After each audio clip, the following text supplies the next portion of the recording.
Kepala Dinas Pendidikan Kabupaten Oku Topan Indra Fauzi menegaskan akan memberikan sanksi bagi guru yang masih molor masuk kerja usai libur semester ganjil tahun ajaran 2023-2024.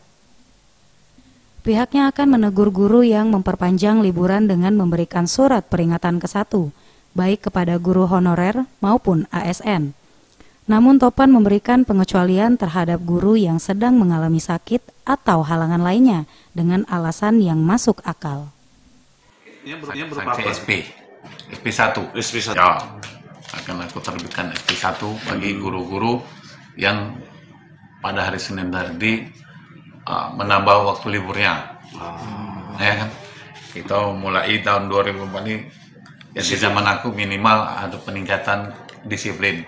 Kecuali guru-guru yang bawahnya memang dalam kutip ada keluarganya yang sakit, orang tuanya atau dia yang sakit, anaknya ada keterangan. Diketahui siswa tingkat SMP dan SD mulai masuk sekolah pada hari Senin, tanggal 8 Januari tahun 2024. SMP dan SD mulai libur usai pembagian rapot semester 1 tahun ajaran 2023-2024. Bagus Mihargo, Sriwijaya TV.